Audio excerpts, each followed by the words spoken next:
guys, I'm back again. This time I want to show you how to do the trip distribution process using functionality that is presented in Excel by using the linear regression method, statistical method.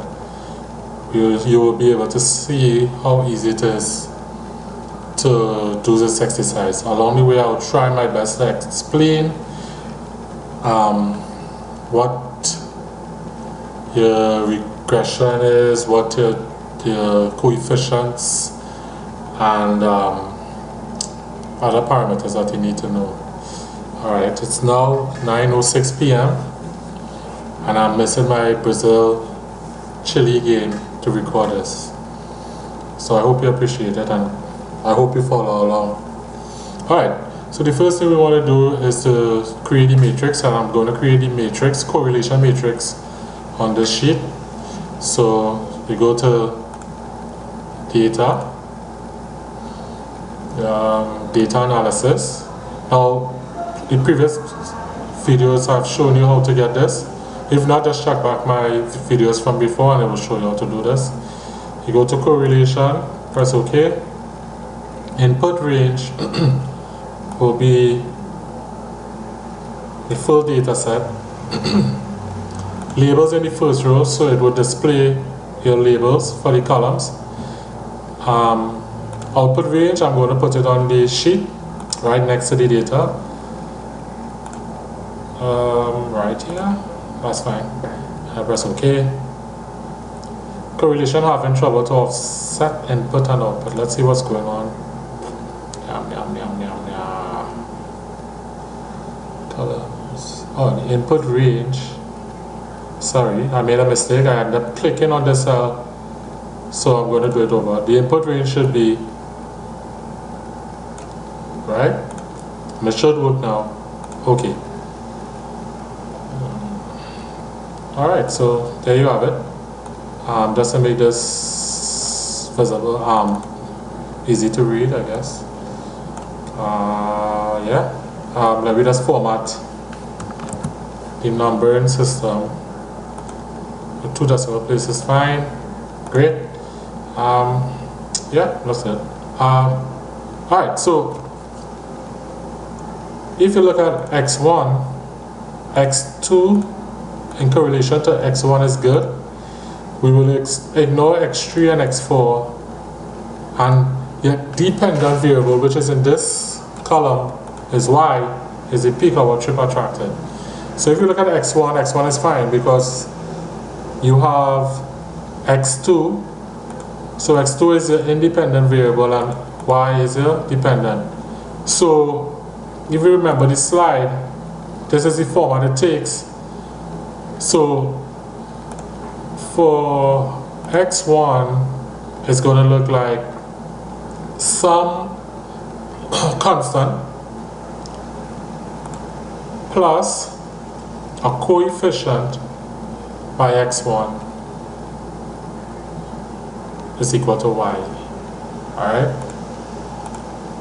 If you look at x2, x2 will be a coefficient plus a constant plus a coefficient by x2 is equal to y, because 1 is great, 0.96 is great. If you look at x3, x3 with relation to x4 is very low, so you can't, it doesn't make a difference. And then also in relation to the dependent variable, it's very low as well, so you can ignore x3 and x4. But for the case of argument, what we're going to do is we're going to create the distribution results for each one of them in separate sheets. So for the first one, we're going to do x1, we're going to do x2, x3, x4, so on, right? Alright, so let me start. So what you do, we go to data, data analysis. Now we go down to regression, press OK. The input y range will always be the dependent variable. Do not include this value, that's the average. That was there before. You can delete it if you need to. Input the x range highlight the full column for the x range, which is the independent variable. We want the labels to show. The confidence level is 95%. We leave the default. We want it in a new worksheet. We'll call it x. Oh, I have a headache. x1. We don't want to click on any of these residuals and normal probability. Press OK. Shows up in a new data called x1. And yeah, this is the information you need. So, okay, so let me just explain what you're looking at here. What is important to you is the R-squared. And let me show you back on this, on our handout. R-squared is the coefficient of multiple determination, and it takes out the value between 0 and 1. The closer to 1, the better the linear relationship between the dependent variable and independent variable. So, the closer to 1, so this is like 99.3%, which is very high, close to 100%, or close to 1. So this is good, just like how we saw here, that with relation to the dependent, it was very good. So this works out for that. Alright, what else we need to look at is we need to look at the standard error of estimate. Now, usually you would have to go and do the line set function, but this automatically generates it. So these, excuse me, the coefficient intercept, the intercept value is 62.23, and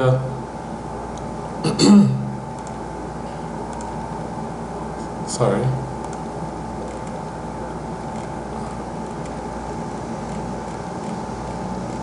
right, so sorry about that. What we are interested in, we are interested in AN. We are interested in the constant value, which is A0. We are interested in the coefficient value, which is AN. We are interested in the SEEN, which is the standard error. I think I'm saying that correct here. And the regression squared value. These three items is what we are interested in. So in this is the R squared, and these three values here is what we're interested in.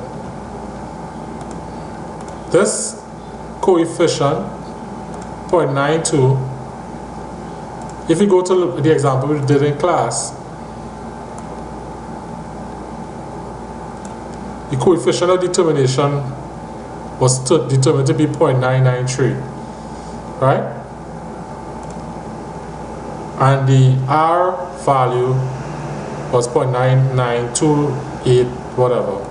If you look at what we did, it's 0.9928, which is correct. The 0.92 is the coefficient value that we have worked out before of determination. The standard error is 0.02. This one, it was a little off, but this is this value here, right? 0.021, and we got 0.021, which is correct. And the t-stat, which is T1, is 44.171, which is equal to AN divided by SEEN, and we got 44 as well. So what's so good? Mr. Dr. Ray Furlong, which is 44. So it works, it's actually correct, right? So let's do, according to the data, let's do x2 and see if it relates. Oh, as well, before I forget, you see in here, this was the constant 62.24, which is the intercept value for y if you look at our sheet, 62.24 is the intercept value. So it takes on the form of, this is a constant plus 0.93, which is AN, 0.93. So is this plus this by x1 is equal to y, and that's what you have here, right? So I could just copy this, Control C, come to my, and just probably put it up here, I guess, and it works out, right? So you have 62.24, 62. Let me just format this into 2 decimal places. Right, yeah. So 62.24, 62.24. Control 1, number. Right, that's fine. I'll add a little more. Alright. 62.24, 62.24, 0.93, 0.93. So this is the linear equation to create your plot. So this works. So let's do one for x2. x2, this is the data sheet. Let's create one for x2. So the same thing, we go to data analysis, regression. The y range will remain the same, the x range will change, right? New worksheet will be called x2, and everything's fine, I guess. So okay, highlight everything, double click just to make sure, and let me highlight all what I'm investigating. Right. So just to let you know, all these, if this information here is not, we could ignore those things. So the R-squared, which is good, is 92%, give or take. Let me just reduce that.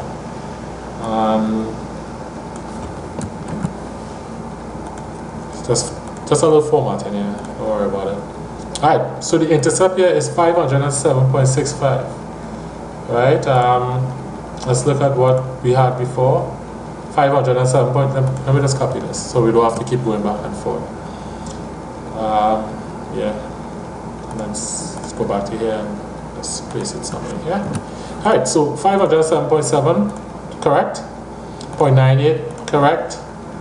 The standard error, just for argument's sake, let's compare these two values to what we got in class. Let's copy. I hate going back and forth, sorry about that. So Control C, go to my page, let's place it somewhere here. Right, good, great. This is 0.004 for whatever reason. Oh, okay, this is just to get the values. I don't want the formula paste values. Right, great. Alright, so okay, so A0 will be 507.65, which we confirmed just now. The T1 value is 12.52, which is correct. You see it here? And the SEE is 004. It's a little off, but it's fine. It's not that bad. I mean, this value is very low. So, alright, so I'm not going to do x3 and I'm not going to do x4. Because according to the data, x3 doesn't make sense and x4 doesn't make sense. So now to plot the graph. Now, there's a little confusion here. On the second page of the sheet, he did one, I think by trial and error, for x1 and x3. No, not x1 and x3, sorry. He did one for x2 and x3. So we're going to attempt that, just to make sure that what he got, we got as well. So let's attempt that. So we're going to do another data analysis, regression, okay. The y range will remain the same and the x range will now x2, x3, right? Everything is good. We're going to put it on we're going to call this x2 to x3, x2, x3. Let's make sure everything's fine. Okay, great. Highlight all your column, make sure that they are spaced out. And what we are interested in, let's go back to what he did. Now this is what I'm interested in, Control C. So I'm going back to mine, space it right here. Right. This Control B, make sure that's over. Alright, so this value, 24.01,